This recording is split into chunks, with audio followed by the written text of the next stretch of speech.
अब जो मैं टिप देने जा रहा हूं वो अगर आप उसमें मास्टरी कर लेंगे तो फिर मतलब आप गाने में आगे पीछे नहीं होंगे। और आज के गाने में क्या खास बात है, जो एक चैलेंजिंग बात है कि इसका प्रील्यूड, प्रील्यूड क्या होता है, जो गाने की स्थाई से पहले का म्यूजिक होता है उसको प्रील्यूड बोलते हैं। इस गाने का प्रील्यूड बहुत छोटा है।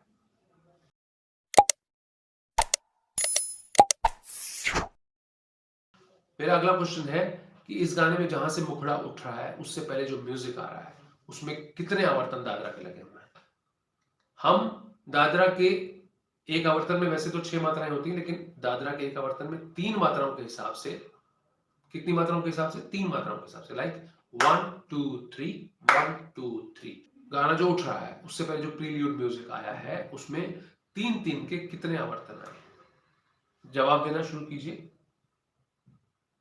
Okay, 2 4 and 1। चलिए अभी देख लेते हैं कितने आए हैं। एक ने जवाब दिया 2, एक ने जवाब दिया 4 और एक ने जवाब दिया 1। मैंने आपसे कहा था कि 3 3 के कितने आवर्तन आ रहे हैं। अब आपको काउंट करके दिखाता हूं, देखिए ध्यान से देखिएगा। 1 2 3 1 2 लग जा गले के फिर। कितने आए? सिर्फ 2 आवर्तन आए। तो जिन्होंने भी 2 उत्तर दिया था वो ठीक है, जिन्होंने भी 2 उत्तर दिया था वो ठीक है। दोबारा से काउंट करके दिखा देता हूं। ये गाना इस मामले में चैलेंजिंग है। अगर आप ये गाना स्टेज पर गाएंगे तो आपको समय बिल्कुल नहीं मिलेगा। इतना सा ही इंटरलूड प्रील्यूड चलेगा और आपको गाना उठाना है।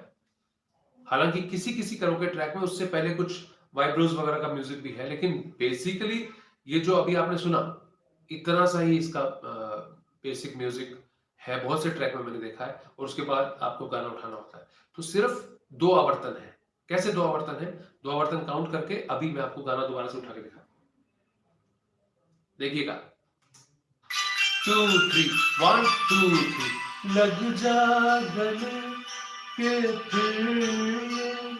तो बेसिकली इस सेक्शन में सबसे पहली बात मैंने क्या समझाई आपको कि इस गाने में 2 आवर्तन है 3 3 के, उसके बाद लग जा गले उठ रहा है। अगली चैलेंजिंग बात क्या है इसमें?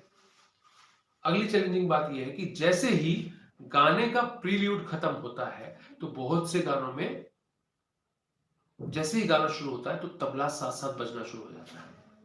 प्रील्यूड के बाद जैसे ही आप मुखड़ा उठाते हैं तो तबला या ढोलक साथ साथ बजना शुरू हो जाता है। वो एक सपोर्ट होती है। जैसे ही तबला या ढोलक बजता है तो आपको सम, गाने का सम आसानी से नजर आता है। क्यों? क्योंकि तबले और ढोलक पे जो मेन थाप होती है वो क्या होती है? आवर्तन के पहली बीट का इशारा होती है वो। तो आपको सपोर्ट मिलता है। लेकिन इस करोके ट्रैक में दूसरा चैलेंज क्या है, खास तौर से लग जा गले में क्या चैलेंज है?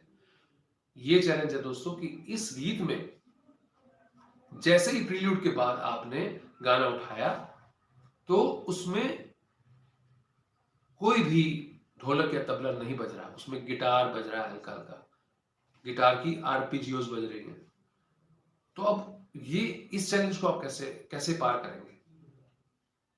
तो इसको आप कैसे पार कर पाएंगे? बेसिकली इसके लिए आपको एक नया टिप दे रहा हूं आज कि जब प्रील्यूड खत्म होते ही गिटार या पियानो की आरपीजीओस चल रही हो और आपको गाना उठाना हो तो आप ताल में कैसे गाएंगे, मतलब ताल को कैसे समझेंगे वहां पर? तो आपको गौर से सुनिएगा, ध्यान से सुनिएगा। जब आरपीजीओस बज रही हैं तो उनके पीछे गिटार का कॉर्ड आ रहा है। जब गिटार की आरपीजीओस बज रही हैं तो उनके पीछे कॉर्ड आ रहा है। वो कॉर्ड किस बात का इंडिकेशन है? वो कॉर्ड सम दिखा रहा है। हर एक आवर्तन का क्या दिखा रहा है? सम दिखा रहा है। हर एक आवर्तन की क्या दिखा रहा है? पहली बीट दिखा रहा है। दोस्तों वीडियो लाइक कर दीजिएगा प्लीज। वीडियो पसंद आ रहा हो तो उसे शेयर कर दीजिएगा, लाइक कर दीजिएगा। और छोटी सी बात रिपीट कर रहा हूं बीच में, वापस टॉपिक पे आऊंगा कि Friday, Saturday, Sunday and most probably Monday, इन दिनों में मैं लाइव आ रहा हूं दोस्तों। शाम को 7:30 से 8:30 के बीच में लाइव। वैसे तो कोशिश करता हूं मैं 7:30 आने की, लेकिन कभी कभी थोड़ा सा लेट हो जाता हूं। तो इस टाइम पे आप टच में रहिएगा। नए नए टॉपिक हम डिस्कस कर रहे हैं। आए हफ्ते में एक गाना ताल पे जरूर ले रहे हैं। आए हफ्ते हम एक गाना करोके पर डिस्कस जरूर कर रहे हैं। और कल का मोस्ट इंपोर्टेंट टॉपिक मैंने बताया था कि किसी भी गाने में राग कैसे फाइंड आउट करें। उसका भाग 3 मैं पब्लिश करने वाला हूँ कल। अगर ना हो पाया तो परसों की लाइव स्ट्रीमिंग में आ सकता है, तो प्लीज उसको जरूर देखिएगा, बहुत इंपॉर्टेंट वीडियो है। चलिए वापस टॉपिक पे आ रहा हूं। मैं आपको बता रहा था कि जहां पर भी प्रील्यूड के बाद गाना नहीं उठा पाते आप, यानी जब भी प्रील्यूड के बाद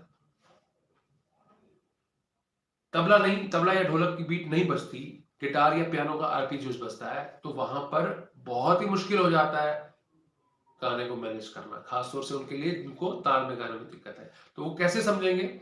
वो कॉर्ड से समझेंगे। अब मैं इशारा करूंगा, जहां जहां कॉर्ड बज रहा है वहां मैं आपको ऐसे इशारा करूंगा, तो समझ जाइएगा वो कॉर्ड क्या दे रहा है, सम दे रहा है, और उस कोड को बेस बनाकर आपको वो गाना उठाना होता है। कोड क्या देता है आपको? रिदम दिखाता है, वो कोड आपको लय दिखाता है गाने की। तो चलिए अब उस कॉर्ड की तरफ इशारा करूंगा। 2 आवर्तन के बाद मैं आपको वो दिखाऊंगा म्यूजिक के अंदर, वो गिटार का बेसिक कॉर्ड कहां बज रहा है। देखिए मैं वहां पर ताली दूंगा,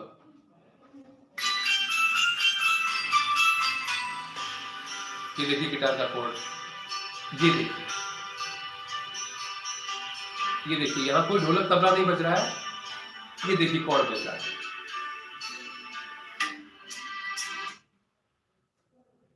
4 आवर्तन गए, 2 आवर्तन के बाद जैसे ही गाना उठाया 4 आवर्तन गए, और फिर 5वें आवर्तन से तबले की बीट शुरू हुई। तो कॉर्ड दिखाया मैंने आपको, जहां जहां कॉर्ड लगा रखा है। अब दादरा के, जब दादरा का गाना चल रहा है तो कॉर्ड वो कहां लगाएगा? या तो आय 3 के बाद लगाएगा, या कहां लगाएगा? आय 6 के बाद। तो बेसिकली हम अपनी कंफर्ट के हिसाब से दादरा को हर 3 के बाद, मैं जितने भी लोगों को ताल में गाने में समस्या है तो मैं उनको सजेस्ट करता हूं कि आप हर एक 3 के बाद ताली दीजिए, इजी रहेगा। लेकिन बेसिकली तो दादरा में 6 मात्राएं हैं। तो ट्रैक में जैसे ही 2 आवर्तन गए उसके बाद गिटार का जो कॉर्ड लग रहा है वो देखिए। अब मात्राएं काउंट करके दिखाता हूं आपको कितनी मात्राओं के बाद लग रहा है। देखिए 1 2 3 4 5 6, 1 2 3 4 5 6, 1 2 3 4, ये कॉर्ड 4 5, शायद फिर इस जन्म में। दोस्तों ये जो मैंने आज तीसरा पॉइंट डिस्कस किया है कैरोके ट्रैक के लिए, कि जहां पर प्रील्यूड के बाद तबले या ढोलक का बीट नहीं बजता, गिटार या पियानो का आरपीजी बजता है, तो वहां पर भी ट्रैक में एक बैकग्राउंड सपोर्ट होती है। क्या सपोर्ट थी? बेसिकली वो यहाँ पर गिटार के कॉर्ड्स की सपोर्ट थी। तो वो मैंने आपको पूरा आपको बोल के बता दिया अच्छे से कि कहां पर वो सपोर्ट आ रही है। तो आई थिंक कैरोके टिप्स के अंदर जो मेरी बेसिक टिप्स रहती हैं, टोनिक नोट फाइंड आउट करने की, ताल फाइंड आउट करने की और उसको एक्सपेरिमेंटेशन करने की, और आवर्तन काउंट करने की। आवर्तन काउंट करने के साथ साथ जो आज हमने बेसिकली आरपीजीज के ऊपर हमने आइडिया दिया, आरपीजीज बज रहे हैं गिटार के और उसके ऊपर कैसे गाना है, तो इसका भी मैंने कोशिश की आपको उसके बारे में भी समझाने की। तो थैंक यू वेरी मच। मुझे उम्मीद है कि आपको आज का लेसन पसंद आया होगा। अगर आज का लेसन पसंद आया दोस्तों तो इस वीडियो को ज्यादा से ज्यादा शेयर कीजिएगा। आप सबका बहुत बहुत धन्यवाद। और अब आपका अगर एक क्वेश्चन है तो मैं वो क्वेश्चन लेना चाहूंगा। तो तब तक मैं अब वापस तानपुरा ऑन कर लेता हूं, क्योंकि तानपुरा जो है, तानपुरा जब चलता है तो बेसिकली एक संगीतमय माहौल बनता है। गाने के बारे में हम डिस्कस कर चुके हैं। गाने से संबंधित अगर कोई भी प्रश्न है तो आप कर सकते हैं दोस्तों।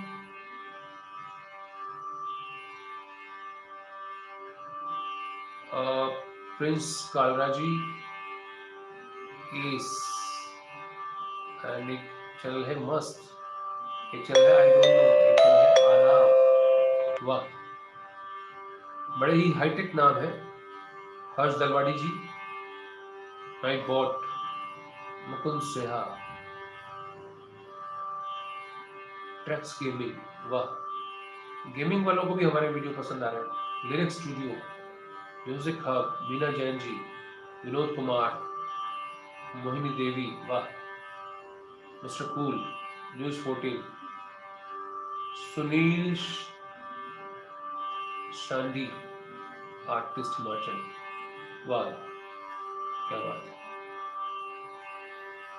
थैंक यू वेरी मच दोस्तों, आप सबका बहुत बहुत धन्यवाद, इतनी पेशेंटली आपने वॉच किया।